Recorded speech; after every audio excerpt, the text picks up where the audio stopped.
podcast giving you an insight into the minds of musicians with me, Ellie Rashid. And me, Hattie Winter.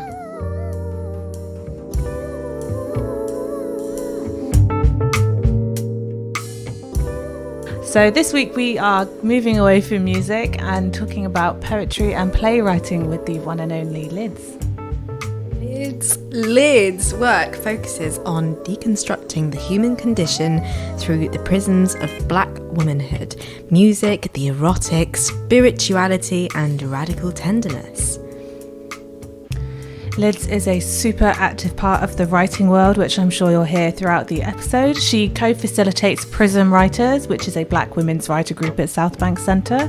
She's a writer in residence on Dialogue, plus has had her work published by the likes of AFROPUNK, Syla&nbsp, Lungs Project, and the journal Call and Response, to name but a few submissions. We really enjoyed talking to Lyds in this episode, where she explains a little bit about her creative process and her medium to search for the truth, and where music ends and writing begins. But before we start this interview, Lyds has kindly let us use an excerpt from her audio poetry collection, My Love is the Mid-Morning Sun. This track is called Part of a People, and I think it might be one of my favourites, actually. I love this track so much. Super beautiful. So gorgeous. It's a really wonderful way to kick off the podcast. So, sit back, relax, and keep it on repeat with Lyds.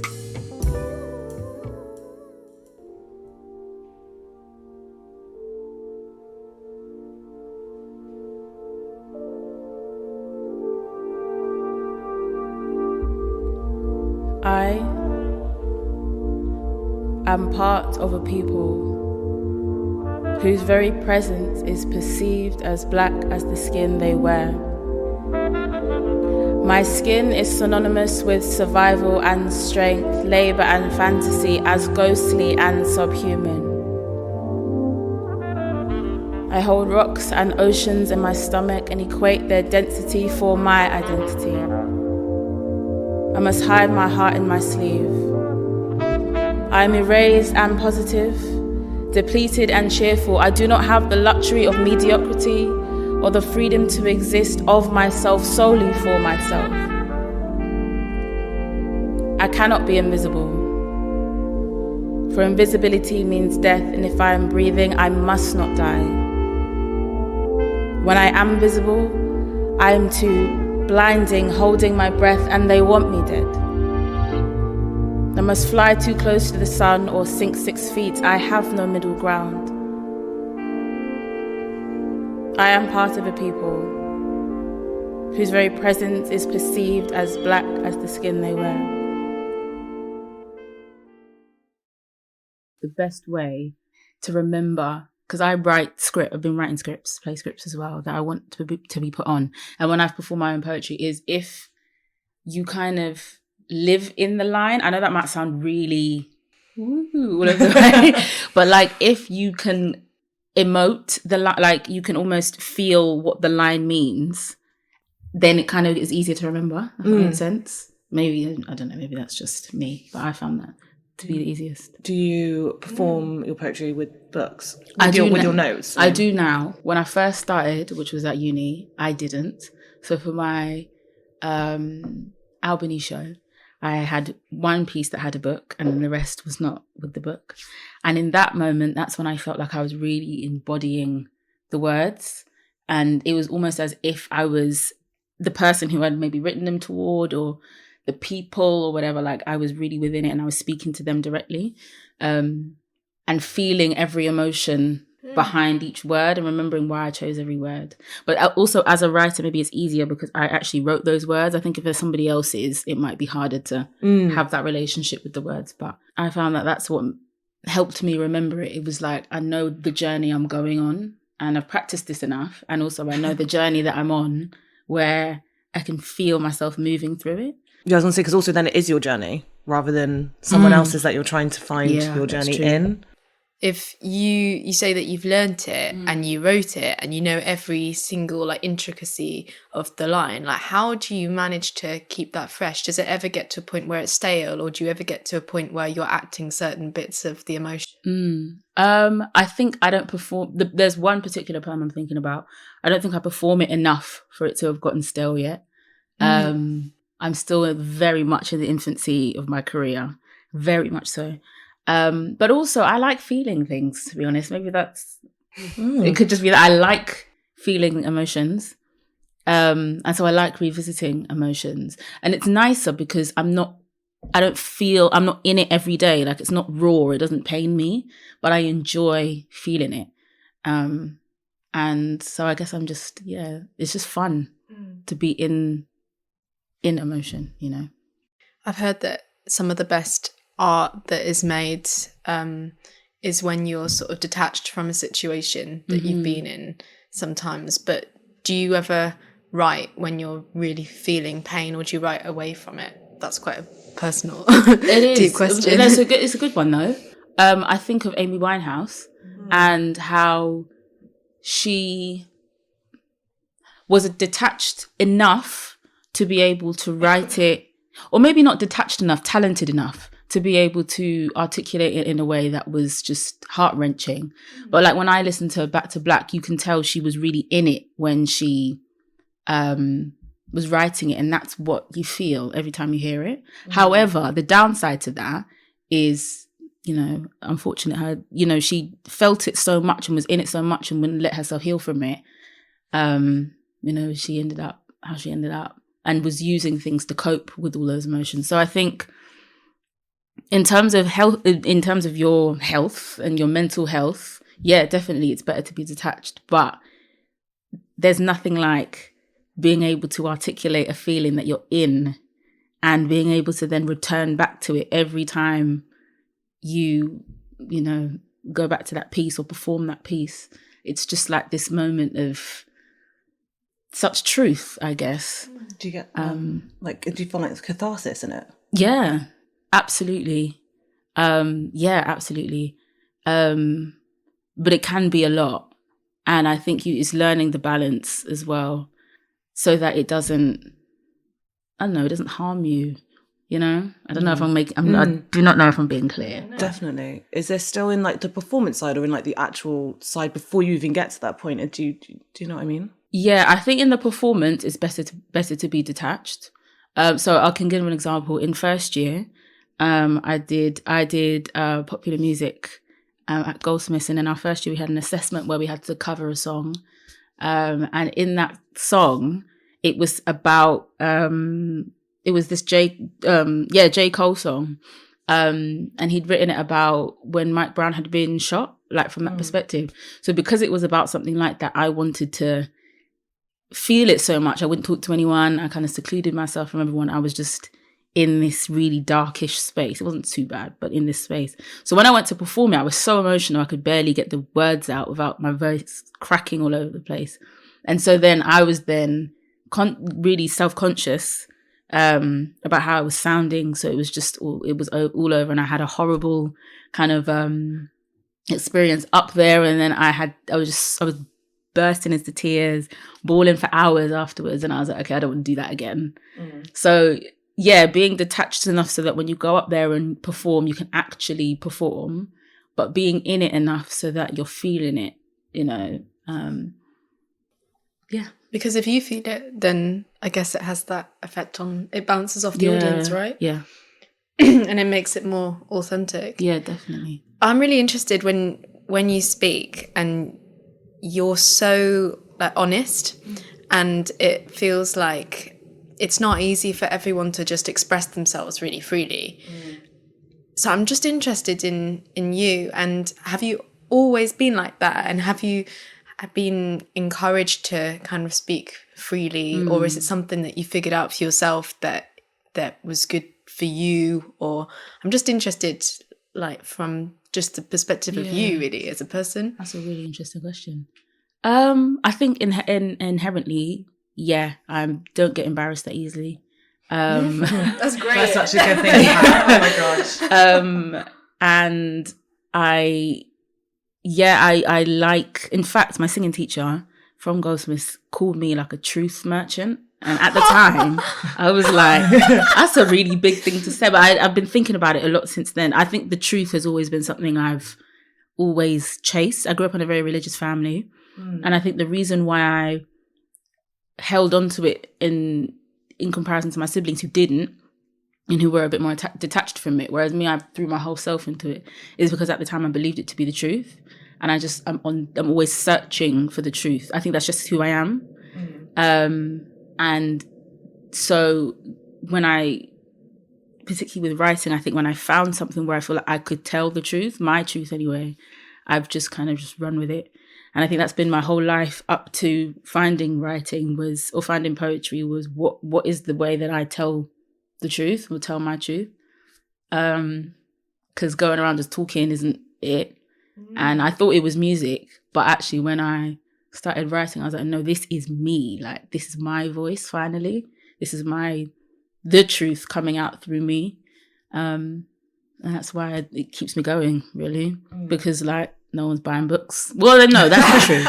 That's not true. It's not that no one's buying books. It's that as a poet, it's like people have to like your work. They're not just going to be like, oh, here's, like, for example, a nonfiction book on like not using your phone. If I don't want to use my phone, I will buy that book because of what I'm looking for. Yeah. Whereas if you're a poet, they have to want to buy it because of you. You know what I mean? Yeah.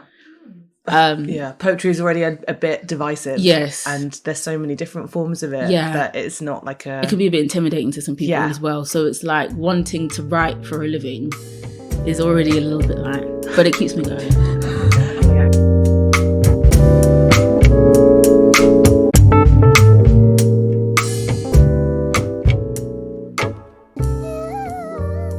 How long have you been writing poetry for? Because I feel like I saw on Instagram you said, maybe you posted something like you always wanted to do this and like didn't do it, and then you finally did it when you were a bit older. Yeah. So when I think the post you're referring to was when I was 18. I used to keep a diary, and I was just reading through the diary. There's something else that came to mind. I was reading through the diary, and in there I had written how I want to be a poet in the diary, which was crazy because I wasn't writing poetry at the time. I was doing a BTEC in music and music performance, and I wanted to be a musician. But I think I just wrote, I want to be a poet. I want to be able to articulate my thoughts through words. And I can't remember exactly what I'd written. And then it wasn't till I got to uni, and then I was doing the music thing, and I was kind of just writing small little poems for myself. And then like I wrote something where I was like, oh, I think I might be good at this. Like, this is me.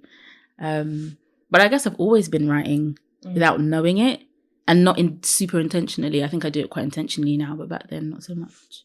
Would you call yourself a poet or a spoken word artist? Or because I was chatting to Hattie about this before, because this podcast is mainly based around musicians, I guess, and talking about musicians' creative process. And maybe, I don't know, it's subjective in a way, because I see what you do is music. But I wonder how you felt about that. I would call myself a poet and writer. Right. Yeah. I think not spoken word artist, because I think for me, from my experience, spoken word is more about the performance aspect. Right. Whereas for me, the word poet is more about the actual words themselves that you're using, and what images they're conveying. No, I wouldn't see what I do with music at all, because I think, I'm trying to find a way to put it, it's not to necessarily be listened to. Right. I want my work to be read, really, or experienced in a theatre space, like if it's a play. But I think maybe music in and of itself, I reference it so heavily, and it's so like permeated in my work, that, and it's like the backbone of my writing practice. Definitely, I would say that. I'm just thinking as a creative process as well, there must be some similarities between lyric writing for you and writing your poetry, would you say? Or do you think you use different strategies or see it as the same thing? I have thought about this a bit. I would say that writing a poem is more akin to like a composer or a producer than a songwriter. Because I think if you take words as notes, for example, for being really taking the analogy really literally, you're painting an image with words. And I think a producer or a composer is painting an image with notes or with samples or sounds. I find that to be more of how I think rather than the actual words of a song. There's a lot of songs that I love that I don't know the words to because that's not what I'm hearing or listening to. It's the melody, it's the rhythm, it's the timbres, the textures. That's the stuff that influences me. And what I'm hearing, I try to write that and mimic that. So it's like the musicality of a song is what I want in a poem. Oh, can you give like some kind of example of that? Like, would it be a sort of a song in particular? Burial, for example. You know Burial, the musician? Like his music to me is like South London, like Southwest London, like Vauxhall at night, Oval, that kind of area. Being on the night bus, that kind of, I don't know, like loneliness but not aloneness, or maybe aloneness and not loneliness, like solitude. That's what his music kind of reminds me of. So yeah, I have that experience a lot where like you listening to something and it sounds warm or it sounds cold or it sounds big or small or it sounds like you're in a huge space or an intimate enclosure, you know. And I want to do the same thing in my writing. I'm just imagining, because you were talking about music inspiring you. So do you ever do you listen to it and then write with it sort of in the background, or can you just write? I'm trying to imagine how you... A mixture of the two, depending on the piece itself. So I wrote a poem recently, so I'm in a writers group with my friends and we do like a 20-minute free write. So I was listening to Retrograde by James Blake like on repeat, because even though the poem isn't about what James Blake is singing about, just a lot of the little mini references. So for example, the poem was about how I have a tendency to be a bit emotionally volatile, easily kind of swept to the left and the right. And just some of the things I was hearing. Oh God, what was one of the things? Okay, so the main swelling part of that song, if you remember it, is like this big sawtooth wave. So like I used sawtooth wave in the poem. Like, so that's more what I'll do. So like just things that I'm hearing or little tiny little things little connections. They're just, I don't know how my brain does it, to be honest, but they just make these little connections between things and I just want to write them. I just write them out, really. I love that. And I love that with the James Blake song as well, because that is actually a really, I want to say colourful, but I mean, I don't actually, I see it as like a lot of different shades of sort of grey and blue. Grey and blue, yes, grey, Definitely. blue, metallic, but like not cold in a, like the Arctic, not like an artificial cold like a fridge, but like a natural cold, or like a smoke. Yeah, like living smoke kind of thing. Isn't that funny that we all Edinburgh Air or something? That's what I think of when I think of his music, particularly that album.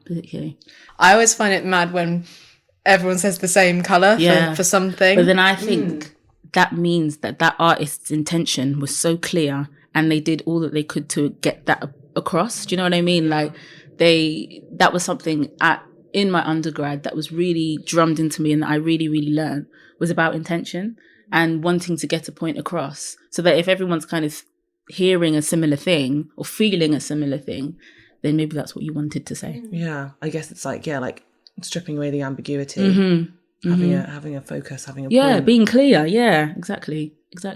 Even if it is in the ether. Yeah. What colour do you think your poetry would be? If James Blake is greys, what colours are you? Wow. I feel like it's such a Goldsmiths question. No, what colour is your these poetry? are sick questions. The first thing that came to me was orange. Yeah, I would say that, because even if it's speaking on something uncomfortable or dark, it's still got that warmth. That's just me. Like, I'm quite a warm person, and I like that to come out in all of my work. I don't want to feel distant. I want it to feel inviting.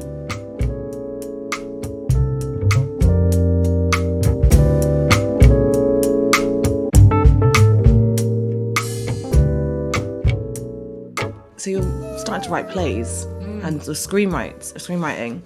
How did you move into that? Like, how?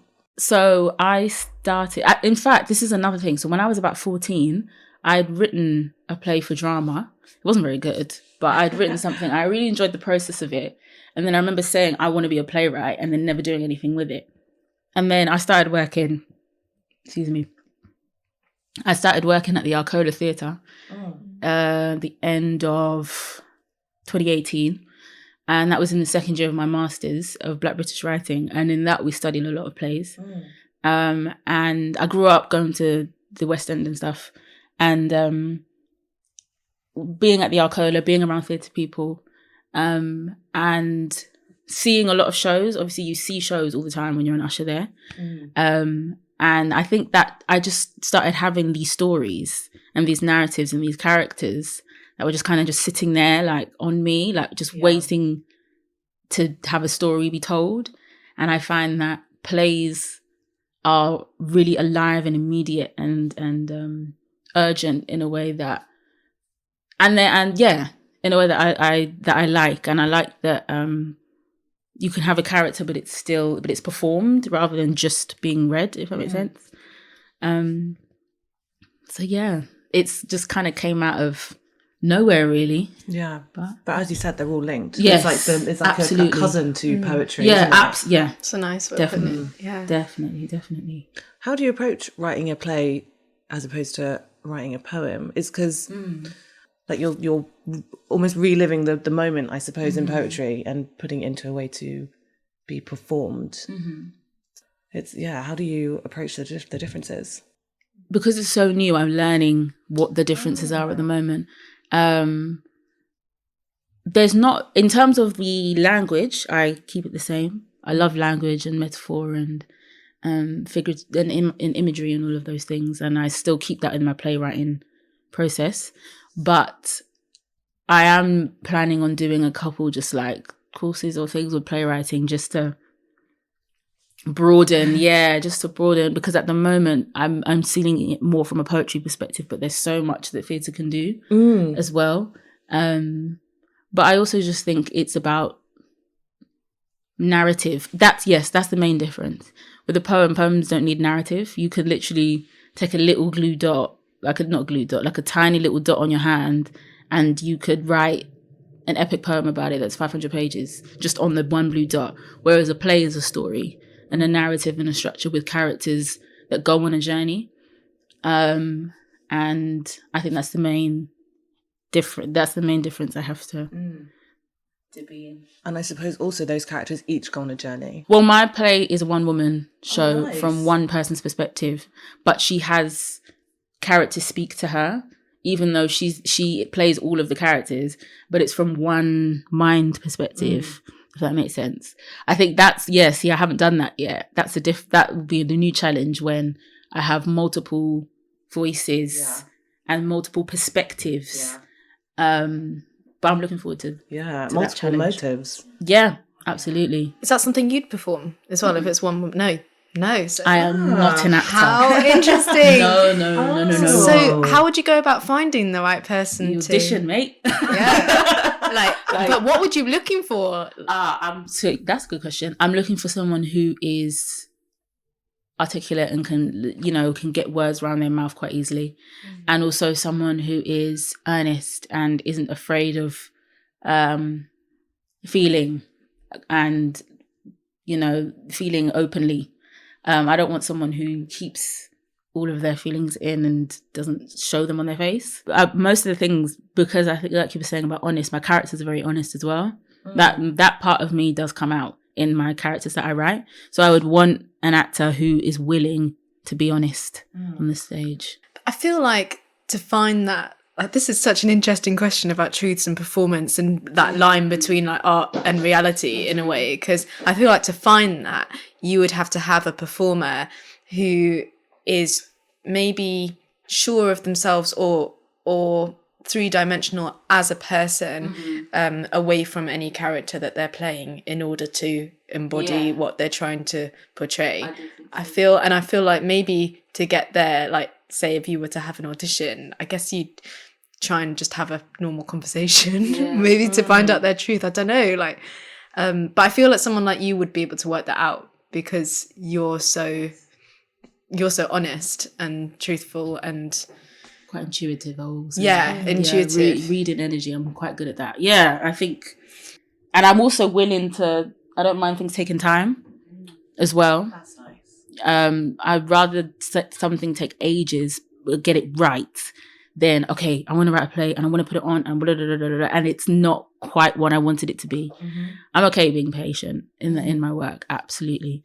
So I mean, this play's taking me ages to write anyway because I'm figuring it out as I'm writing it, but these characters are just not leaving me alone. Like they are like, we have particularly the main character is this perspective is like, you're telling my story. And I'm like, all right, I don't know how to do it, but I'm going to figure it out because you won't leave me alone until it's done.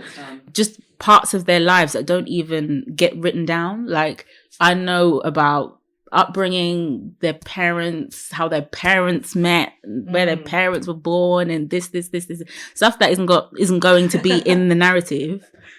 But I've just got all of this thick world and universe, and it's like this universe is going to be on my back until this play gets done. Where is it set? Is it set like here? Is it what you? Yeah, it's set in London. It's modern, contemporary. It's like a magic realist thing.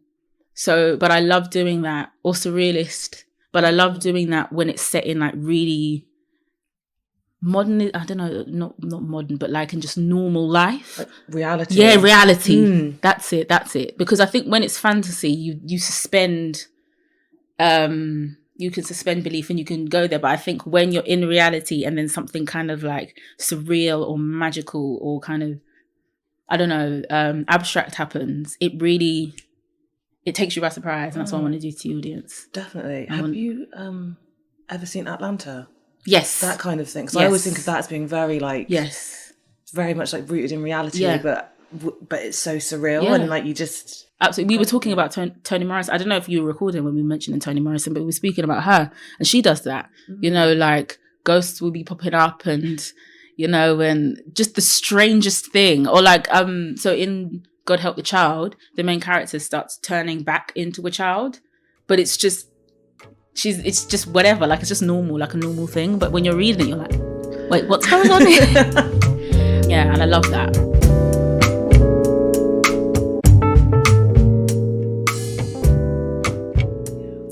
I'm thinking like in terms of back to sort of like processes and everything, in terms of what you write about, do you think you tend to write about similar subjects? Like what might be like the main thing that inspires you as a subject? I like to write about love, I'll be honest. I'm a romantic. I enjoy it. But what else? Do you have any love poetry? I do. I love poetry. Yeah, let me. Okay. Everyone loves love. Do you know what? It's a Sunday, and this is what I want. Okay, then. Yeah, let me find something.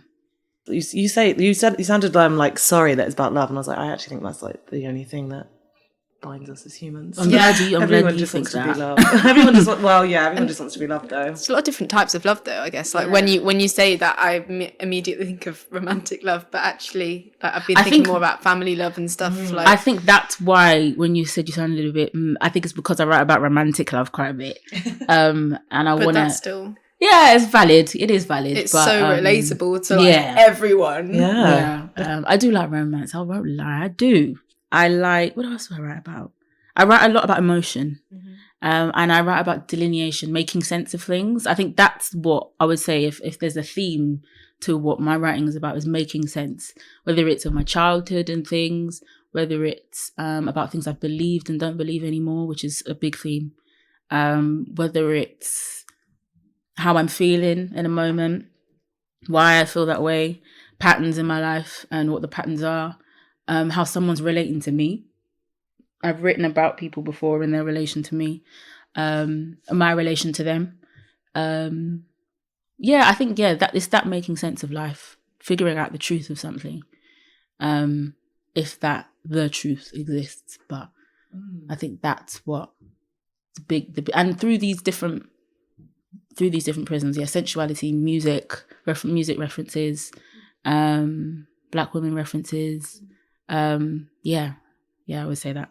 So this one, I can slightly plug myself. Yes, do it. So the beginning of the year, 1st of January, I put out a small little poetry EP, and it was called My Love's the Mid-Morning Sun. So it was about lots of different types of love: romantic love, the loss of romantic love, family love, friendship love, love of the self, love for a friend. And this one is one of the more kind of romantic / sensual kinds, and it's called Dusky As. Dusky as warm filament, thorough in the way you speak. Sop up my face, anoint me, linger and make me whole. Your love is absolution, marching towards me like a cresting wave. Guided by the waist, taken beyond the beaded curtain, it reminds me and I repent once more. How long does it take you to write something like that? Not that long, actually. I'm an editor. I like to edit and go back and perfect things. So if you count all the edits, because sometimes we'll be on the train, or I'll be running somewhere, I'm like, oh, this is how I could change this, and this. So I'll write it down or somewhere. But in terms of the quote unquote first draft, maybe this might have taken an afternoon, maybe. Really? It's tiny. There's barely any words. God, I just think I'd just be going over it for a year or something. Oh yeah, going over it for a year. Yes, absolutely, definitely. But the initial idea and getting it down, probably take about an afternoon or so. And how do you know it's done? Nothing's ever done. It's done when you say, if I keep going, I'm going to ruin it. Yes, that's it. That's it. Yeah. So it's when you are like, okay, I'm just being silly now, or you make a change and then you just change it back. That's when you know it's finished. I guess, kind of like the quit whilst you're ahead. Yeah. Kind of thing. It's like you'll butcher it or you'll ruin it if you keep adding things or changing things or so on and so forth. Or I send my work to people quite a lot. So if someone has read it and they've kind of internalized it, and I maybe may have changed something, but they remembered what I had done before, then that version is the finished one, if that makes sense. Yeah, it does. And I know it's just two people here, but how do you find the courage to stand up and read out your words? Because it's such a state of vulnerability that I'm actually not comfortable with myself. I couldn't do it. I know I couldn't. How do I find the courage? I guess because I don't know. Even when I get nervous, I just do it anyway. Or I think I'd regret it if I didn't do it. That's a lot of it. When I'm really nervous about something, whether it's performing a piece, I'm like, if I don't perform it, I'm sat at this open mic and I don't perform this thing, I'll regret it. And also, every time I've been really nervous, the performance has always been the best, and I've always gotten something. It always impacts someone.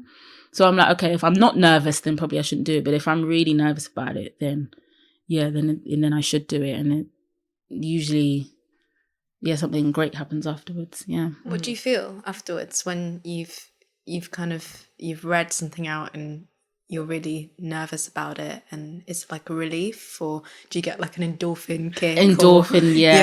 Yeah, it's a release. It's like a shake of a whew. And how do you take compliments from other people? Very badly. Oh gosh, how many times do you?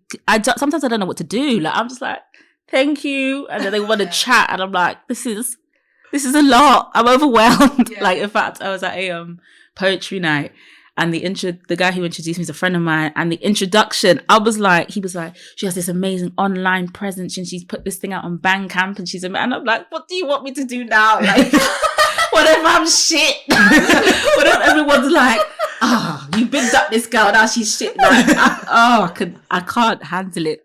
I just like, let me just go up there and do my thing. And if you liked it, message me 2 weeks later, but no, yeah. You take them gracefully. You just say thank you. And yeah. I'm speaking like I'm famous. No one knows who I am. Besides, some people will get really, really embarrassed and be like, no, I'm not. And sometimes people are like, well, are they just being like having some sort of false sense of modesty, or are they actually not confident in themselves, or like... So it is. I think it's quite a difficult thing, actually, as a performer, to take a compliment politely, whether you feel that or not. 100%. I think the main thing, you just say thank you. Like, you have to at least acknowledge that they've said it and be like, thank you. I actually genuinely appreciate it as well. Like, it's not a thing of like, ugh, why are they complimenting? I do genuinely appreciate it. It just can be a bit overwhelming. I was thinking quite a lot, actually, recently about introverts and extroverts and what that means, and if you can have introverted extroverts and things like that. What would you call yourself? Ambivert. So that's like the mixture of the two, extrovert and introvert. I would say I'm an introvert that is very expressive and likes being around people. Does that exist? That's the thing. I think there's quite a wide sort of line there. Yeah. And yeah, I'm comfortable. I don't know if vulnerability and extrovert, introvert are even really linked like that, but I'm very comfortable with vulnerability. There's some things that I'm not, obviously everyone has their lines and stuff, but I'm quite comfortable with it. And poetry is quite a introverted thing to do, but I think I'm also willing to share it and so on. So ambivert, I guess. Yeah. It's interesting that you say that poetry is quite an introverted thing, because I would see it as something that extroverts do sometimes, or something that really confident people can do, to get up and to perform it. So performing and writing, two different things, two completely different mind frames, right? Completely different mind frames. Because when you're writing it, you're like, it's just you, your thoughts, your most kind of most vulnerable self, and then then it's like the extrovertness is actually going up and performing it or sharing it, because there's a lot of people that write, lots and lots and lots of poets that don't share their work, and you wouldn't call what they do not poetry just because they're not sharing it, but it's definitely two different mind frames. Do you think anyone could write and perform poetry? And what would you say to someone who might be thinking about it? Where would they start? I would say, in terms of writing something and performing it, anyone can do it, and with confidence as well. But I think in terms of the craft of writing, it's like a band, or like being a musician.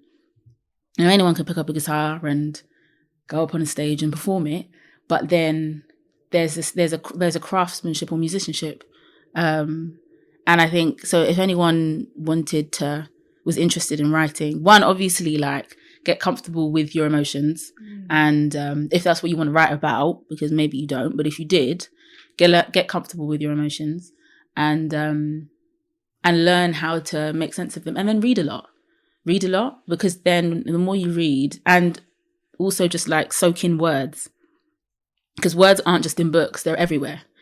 Metaphors are everywhere in images. If you see that way, sorry. If you see the metaphor in like an art piece or in music or whatever, like, just soak up everything so that you have a big toolbox to be able to express and write that emotion in your way, but also in a way that's beautiful, and because poetry is also about the beauty of language as well. And I'm big on that. I think great poems also, yes, while being super honest and vulnerable or having a point or an intention, also just technically loves language and uses it and plays with it and manipulates it in a way that is like, wow, oh, that was a lovely sentence. I love reading lovely sentences and great sentences, you know. So read and see them, and then as you read, you'll start to develop your own way of writing a beautiful sentence. Do you ever find that sentences look different on a piece of paper to how, or feel different when you're looking at it on a piece of paper to how it's performed? Yeah. But I grew up playing classical piano, and I use punctuation and the font and the way that it's written very much like dynamics. So like a rest is like a comma, right, or a line break is like, I don't know, like a pause, or, you know, writing something in a certain way is like going like a crescendo or something. So yes, there are differences, but there are ways that you can, there's ways that you can write so that when it's performed, it kind of has a similarity as well. Yeah, it's translated. That's the word. Do you write on a phone, on your notes, in like a notepad, pen and paper? Laptop mainly. Interesting. I write on my laptop. I think that's a very left field answer. Yeah. I would have gone for like either like an like a phone or like pen and paper. I write on a laptop. Yeah, I write on my laptop. I like form. I like the way that it looks, and that's part of when I write it is creating how it will look on the page as well. But I write a lot of initial ideas on my phone and in like a notebook.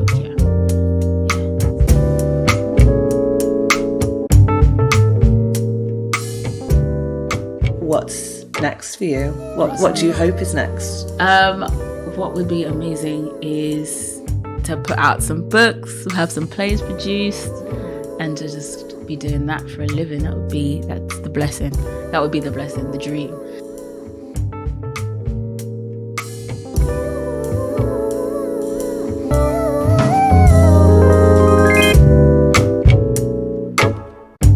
Thank you so much for listening to this interview with Lyds. We hope that you enjoyed it as much as we have. And although it's not strictly about music, you know, music and poetry are family, really. You can find out more about Lyds and listen to more of her audio collection by checking out her website. That's lydialuke.com. Leave a review, subscribe, follow, and rate us. Then it helps more people find us. We hope you've enjoyed the episode and want to keep us on repeat. You can follow, subscribe, and like us on your podcast platform of choice, and slide into our DMs on Instagram by following us at On Repeat the Podcast. All information will be included in the show notes. On Repeat was made, produced, and edited by us, and the theme music is an original piece by Ellie's jazz band, Fujiyama, and wonderfully resampled by Dee, the producer for the podcast. All of our guests give us permission to use their music. Thanks again for listening, and don't forget to keep it on repeat.